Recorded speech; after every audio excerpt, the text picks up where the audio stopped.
centrale che sta nella cosmologia classica è che esistono, cioè il mondo veniva visto come un sistema composto da 3 piani, 3 sfoglie, 3 livelli, 3 luoghi fondamentalmente. Il nostro, che sta in mezzo, qualcuno ha visto il Signore degli Anelli, ok? Anche lì parlano del mondo di mezzo, no? Poi c'è un mondo che sta sopra a noi, sopra la nostra testa, e un mondo che sta sotto i nostri piedi. Questo è il cosmo, l'universo.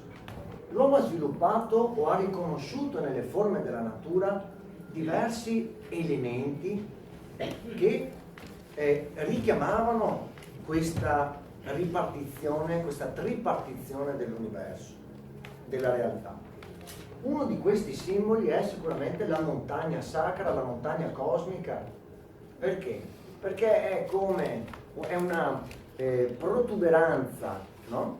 Che dalla terra, quindi ha le radici nel sottosuolo, ma si sviluppa verso il cielo, mette in contatto il cielo con la terra, con il sottosuolo. Vi avevo promesso che saremmo sempre ritornati, comunque mentre parlavamo dei nostri temi, anche alla zona dove viviamo, al Veneto, in particolare province di Padova, Vicenza, Treviso, Verona. No, scusate, Verona, Venezia. Riconosciute questo luogo, anche se è un po' sfocato?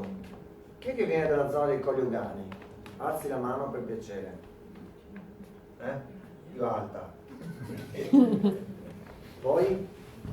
Monselice, dai, no. Questo si chiama Monte Castello o Castellaro ed è in località Albettone Lovolo. Ok? Ricordatevi questo nome, Albettone. Ok? Poi segnatevelo, mettetelo in un cassettino perché questo nome lo ritroveremo fino alla fine, fino al 22 giugno. Vedete che ha una forma molto particolare. È una sorta, non è solamente una tetta, quello ha anche il capezzolo, quindi è proprio pronunciato verso il cielo. Frequentato dall'uomo fin dall'epoca del bronzo. A fianco vedete un edificio, quindi abbiamo una chiesa vicino, un luogo sacro.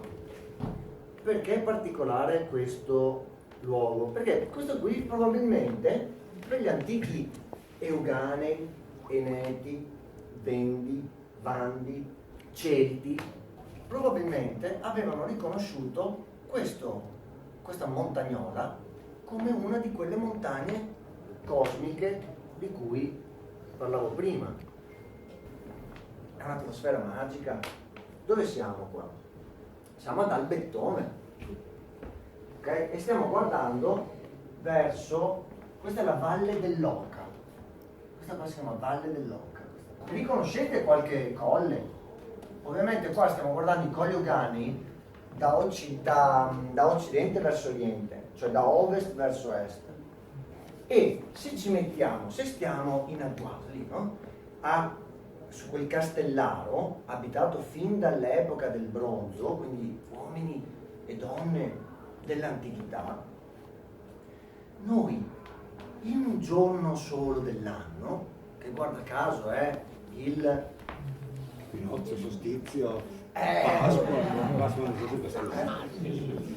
no, vabbè, allora, settembre, ottobre, guardate le foglie, è il pieno inverno, dai, sto scherzando, ovviamente, vi stimolo però, ok? Si vedono gli alberi, non hanno le foglie, è inverno, ok? Quindi siamo il 21 di dicembre, all'alba, quando il sole è visibile dal monte Castellaro di Albettone, vedete le antenne, no? Questa qua è la cima, è la sommità del Monte Venda. Allora, è un caso che il 21 dicembre da Albettone si veda l'alba dietro la cima del Monte Venda?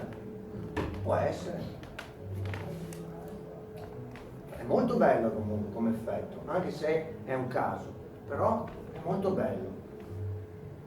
Se scendiamo giù, vi ricordate la chiesa col campanile è a 150 metri? Scendiamo giù però, guarda, ai piedi della chiesa si vede lo stesso effetto. Quella chiesa si chiama la chiesa della Natività. E allora il sole del 21 dicembre veniva chiamato anche Sol Invicto o Deo Invicto, cioè una divinità. Ovviamente i corpi celesti rappresentavano delle forze, prima dicevamo, no? Noi stiamo ricostruendo delle mappe che consentivano all'uomo antico di posizionare tutte queste forze e di capire come funzionavano e come funzionano. Quindi evidentemente quella era una divinità che portava vita sulla terra e il 21 dicembre smetteva di scendere verso sud e da quel giorno iniziava di nuovo a riprendere vigore. Ecco che quello rappresentava la forza che riusciva a contrastare le tenebre. Gesù a un certo punto ci si inventa di farlo nascere il 25 dicembre. Mitra nasceva il 25 dicembre. Abbiamo detto che un sacco di altre divinità nascono vicino a cavallo del solstizio invernale, perché sono le forze che garantiscono la vita o il ritorno della vita. Ritorniamo in un altro luogo che è collegato sempre al solstizio invernale con lo stesso colle. Prima eravamo ad Albettone e guardavamo l'alba del 21 dicembre verso il Monte Venda, che non è che è un colle qualsiasi, è il colle è il più alto tra i colli uganei, ok? Qui siamo a casa di Luca. Non ero battuto, nel senso che siamo nella direzione qua di Via Sorio. Via Sorio è qua a un passo. Nell'antichità non si sceglievano a caso i luoghi. Padova doveva sorgere in un punto ben preciso, che era in connessione tramite il movimento del Sole con il colle più alto dei colli uganei. Quindi solo da Padova tu vedi questo effetto. Quindi fondamentalmente, se nella più remota antichità la montagna era questo santuario naturale, quindi era la terra che andava a incontrare il cielo, a un certo punto l'uomo, organizzandosi un po' meglio, iniziò a costruire delle montagne artificiali. Ecco che nascono le forme piramidali, che prima pensavamo fossero solamente in Egitto, e invece abbiamo scoperto ormai che esistono in tutto il mondo, Però quelle più famose che noi conosciamo, o quelle che fin da piccoli conosciamo, sono le ziggurat. Ok? Ziggurat. Bravissima. Siamo nella zona di Babilonia. Vedete che in questo caso una montagna a gradoni, ok? La base ovviamente larga, il vertice piccolo, mette in contatto il movimento della vita che c'è sulla Terra, trasformazione, okay, con le stelle che stanno in cielo, l'ordine del cielo. Ecco la Ziggurat-Ur, una delle più famose. Notate da quanti piani è costituita. 3 più il santuario, ok? Prima terrazza, seconda terrazza, terza terrazza, santuario. Il punto è questo, che sembra che lo sport dell'antichità fosse proprio quello di costruire dei dispositivi per far incontrare le forze dell'alto con le forze del basso, cioè le forze maschili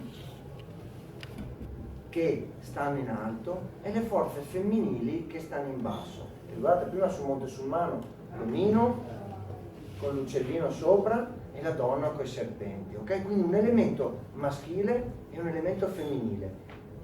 Per portare fertilità, abbondanza, ricchezza, benessere, l'uomo antico cercava di, utilizzando queste mappe che stiamo studiando, di costruire dei dispositivi che potessero mettere in connessione questi due aspetti della vita, il maschile e il femminile. Ma se noi andiamo in Sardegna, troviamo Monte d'Accoldi. Guardate com'è costruito. Vedete la rampa? Sembra un po' la Ziggurat di Ur. Noi abbiamo una Ziggurat anche in Italia, in Sardegna.